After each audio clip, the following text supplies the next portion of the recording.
ప్రభువైన యేసుక్రీస్తు నామమున ఉదయకాలం మీ అందరికీ శుభమవును గాక.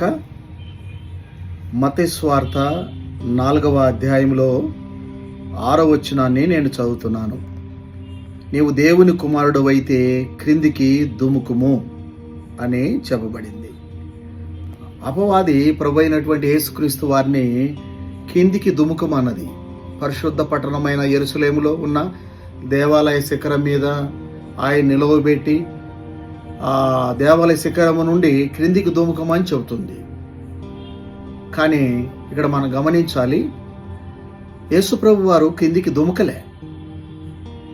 40 దినముల ఉపవాస ప్రార్థనలో ఉన్నాడు. ఆ యొక్క ఉపవాస ప్రార్థనలో ఉన్న ఆయన్ను సంక్షోభంలో ఉంచి క్రిందికి దుముకు అని ప్రభుని అంటున్నాడు.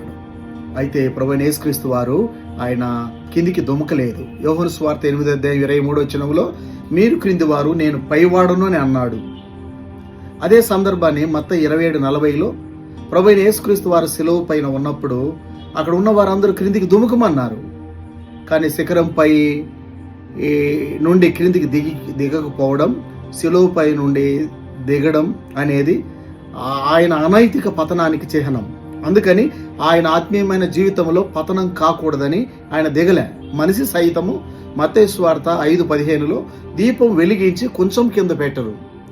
కానీ ప్రభువైన యేసుక్రీస్తు వారు ఆయన దైవ కుమారుడై ఉండి తుచ్చమైన మహిమ కీర్తి ఘనతలకు ఆశపడి క్రిందికి ఆయన దిగలేదు. కాబట్టి నిన్ను నీవు క్రిందికి దించుకోకు. క్రిందికి అనేది దిగజారుడు జీవితానికి, లాగబడి జీవితానికి గుర్తు. కొందరు నిన్ను క్రిందికి గుంజుతారు, లాగుతారు, పతనమవుతాము. రోమ 10:6 ఎవడు క్రీస్తును పరలోకము నుండి క్రిందికి దించలేడు.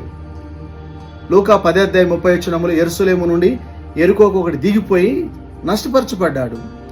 మన ప్రభువారు మనలను తన కుమారులుగా ద్వితీయోపదేశకాండం 32:13 భూమి యొక్క ఉన్నత స్థలాల మీద వారిని ఎక్కించును అని చెప్పబడింది. కొలసి 3:1 మీరు క్రీస్తుతో కూడా లేపబడితే పైనున్న వాటి మీదనే ఉండాలి.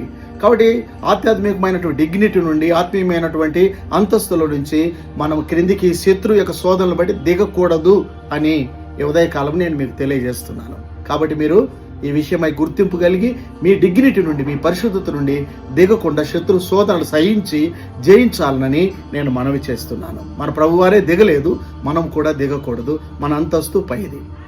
ఇంకా ఇలాంటి తలంపుల కొరకై మన ఆధ్యాత్మికమైనటువంటి ఆత్మ ప్రత్యక్షత అనే ఛానల్ను సబ్స్క్రైబ్ చేసుకోండి.